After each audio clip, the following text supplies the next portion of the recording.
প্রত্যেকটা ইসলামিক ইভেন্টই কিন্তু মানে ধর্মীয় অনুষ্ঠানগুলো যথাযথভাবে কিন্তু প্রচার হচ্ছে আলহামদুলিল্লাহ। এবং ইন্টারনেটে যে ওয়েবসাইট গুলোতে বাংলায় বিভিন্ন ভাষায় এগুলো কিন্তু খুব পর্যাপ্ত আমরা দেখছি। এবং এতে কিন্তু আলেমদের অংশগ্রহণও কিন্তু আগের চেয়ে অনেক বেড়েছে আলহামদুলিল্লাহ। আপনি দেখুন শুধু বলেন এমন একটা সাইট যে প্রচারের ক্ষেত্রে এগুলো ব্যবহার হচ্ছে। আপনি এই মিডিয়াটাকে প্রচারে কেন আপনি সীমাবদ্ধ করছেন? আজকে মিডিয়ার ভিতরে চলে আসছে সারা পৃথিবীর যত বই পুস্তক, বিশাল বড় লাইব্রেরি গুলো এখন আপনি সাতটি বুকের মধ্যে সব মধ্যে সব চলে আসে। আপনি এখান থেকে সার্চ করবেন একদম সিহাসিস্তা কোরআন হাদিস এনসাইক্লোপিডিয়া সব পাচ্ছেন। যেমন মক্তবত শামিলা একটা ছোট্ট সিডির মধ্যে প্রায় 65,000 কিতাব তার ভিতরে ঢুকাই দেওয়া হয়েছে। 65,000 কিতাব, 10,000 তো আগে, আর এখন আমার নিজের কাছে আছে 65,000।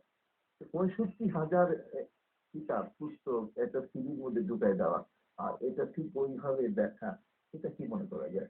আপনি যদি প্রিন্ট করতে চান নিজের ঘরে বসে যে আমি একটা কিতাব একটা লাইব্রেরি থেকে একটা বই আমি প্রিন্ট করবো, তাহলে আপনি যদি সত্যিকার অর্থে তাকে যদি চার্জ পে করেন, ডলারে হোক যেভাবে হোক, তাই যদি বলছেন আপনি আপনার নিজের ঘরে বসে সেটা প্রিন্ট করে আপনি গবেষণা করতে পারেন।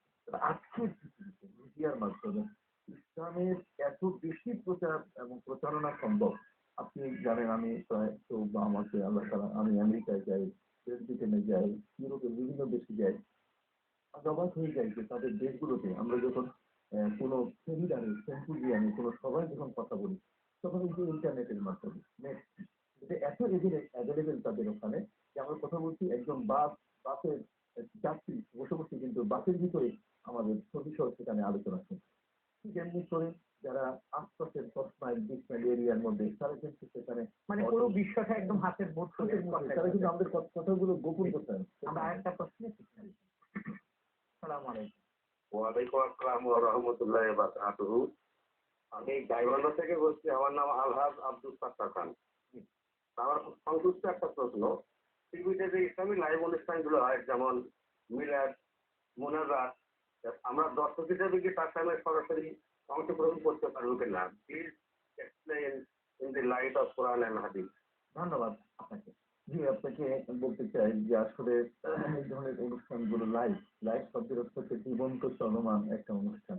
তো জীবন্ত চলমান অনুষ্ঠানে আপনি সেখানে কেন দোয়া মোনাজাত গুলোতে অংশগ্রহণ করতে পারবেন না?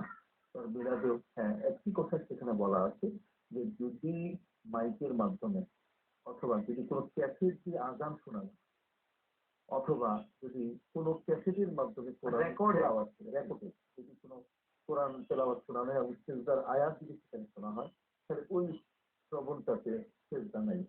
তার কারণ হচ্ছে কিছুটা রেকর্ডে ওটা কোনো মানুষের মুখ থেকে ওই আওয়াজটা বের হচ্ছে। তো এইটা চমৎকার গুরুত্বপূর্ণ একটি বিষয়। দেখো এটা এর উপরে সেটা বল।